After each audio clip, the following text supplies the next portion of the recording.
I think he was this is a representation of the evil eye. It's obviously crying. So I think that, and I think of in Egyptian culture, you would see this iconography, represented. But it also, I feel like the eyeball itself, the iris or the pupil, it's almost breast-like also, which is interesting because you do have these breast-like protrusions of a lot of work. And so I do think, and actually that is something that we haven't discussed, but I was thinking that the feminist in a lot of the work, there's definitely a sort of an extroverted display of the feminine body, whether it's the breast, emotions, that kind of thing. I think iron and steel are sometimes one of the most misunderstood materials, because iron and steel is always seen as like a hard, cold material or an industrial material. But these, it can be soft, it can be delicate, but these are really thin castings. And they're ornate, they're decorative. And one of the criticisms I had early on as a sculptor working in steel was that my work was decorative, and I'm like, I don't care. That's what I make, But I don't think it's decorative. I think it's actually, there is intention with the placement of objects, but I enjoy that kind of lyrical language sometimes, and the voluptuous forms, and some of my most favourite sculptors like Nikita Zamfara, there are references there. Is Louise Bourgeois the eyes? Yeah, Louise Bourgeois did some eyes later on in her work, but the eye, it's not the evil eye, it's the all-seeing eye. Oh, okay. Or the idea, this is the latest pieces that I've done. I literally finished these a few days before coming to the exhibition. So this is a water jet cut steel, and then very fragile iron. This could break really easily. It's too much pressure put on it. So I made these during COVID on residency at the Rivers of Steel in Pittsburgh, and wanted to push the material. So really, if someone looked at this, they might think it's wrought iron or steel, but it's actually wax, and it's melted out and cast in emerald. And there's a lot of imagery related to Celtic and different symbols of power, but also protection. So it's similar to the amulets and that kind of references. So this is also like a hazard sign. I was going to ask. So I call it crying eye hazard. Mm-hmm. Hazard signs are up the other way. Right. They go like that. Right. This one's like that. So it's alternate to the hazard. So hopefully if this is in your room, it will protect you from the evil eye. This is the opposite of the evil eye. Yeah, and I think it's almost like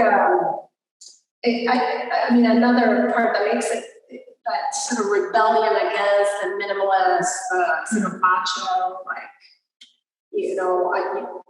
you're doing it wrong because you're representing, because you have a little, you have a little thing. But sort of taking it further, making something that comes off, almost like something you would put on the fridge, or, like that is actually kind of rebellious, I think, and has that attitude I'm going to make it. Well, it's a fluidity. It's about fluidity.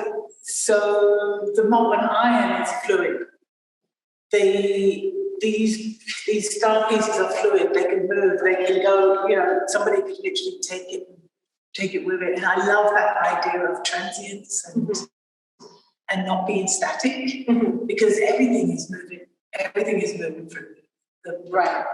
And this idea of making a sculpture that is static and is going to stay there, it's like that's kind of ridiculous, because it's going to stay there. Maybe it'll stay there for 80 years if you're lucky, and that's not permanent, is it? Right. So it's absolutely fun. Yeah.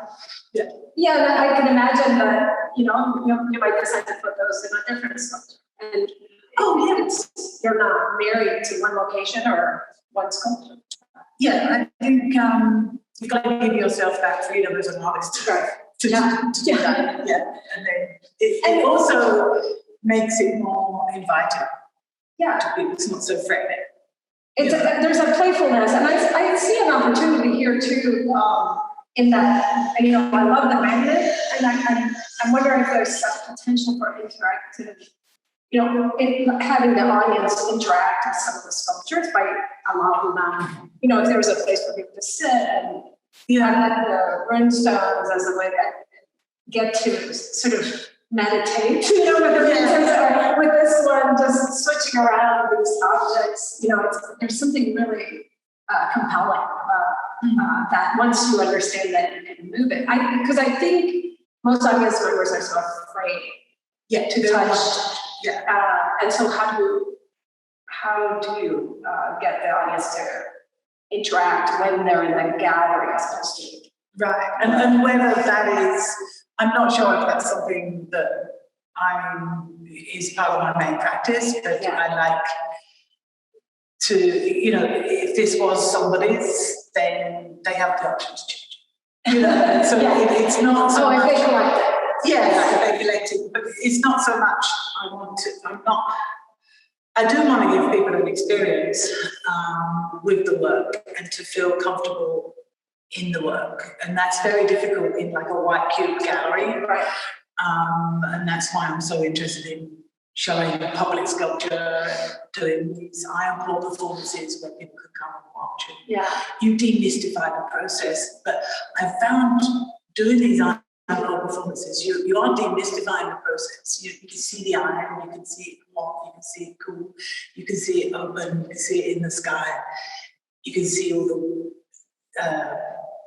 tea in their levers and everything. But it actually becomes more mystical. Right. It's demystified, but it's not even more magical than you would imagine. Well, heat, and I think heat and fire is so prime to the human, but there's no, the audience can't help themselves but respond. It's sort of like when you said that you give someone the camera, we were talking about when you do a performance and you give someone the camera, some video cameras that record what you're doing, but then they get so emotionally involved, engaged in the piece when it explodes or it happens that they pull back or they don't. They go to look at something else. Yeah. But the triangle is also a symbol of fire. Yeah. So the actual fire, the mountain shapes. The mountain shape is something that I refer to a lot. I've done it in my volcano furnace, and then this hole in the middle is basically the hole into another world. Right. Which is this is not could present a core of it. Right. Or the furnace. Yeah. The portal. Yes, the portal. Is the portal. Right. Yes. Yeah. And the eye is the portal. It also, it has the portals. Yeah. It could open the eye.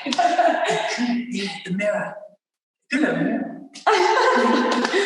Yeah. But yes, so I think that really wonderful chatting with you, Alexa. Likewise. Appreciate it. Yeah, thanks for telling us about the work. Really, the show is up until June 12th. So come on by the Northeast Sculpture Factory and you can email with any questions. Thank you. Thank you. Perfect. Okay. See, that was a good conversation about that. Oh, that's good. I learned a lot, actually. And it's dirty. Oh, great. This is the it's eternal, I think. I don't know, maybe you managed to.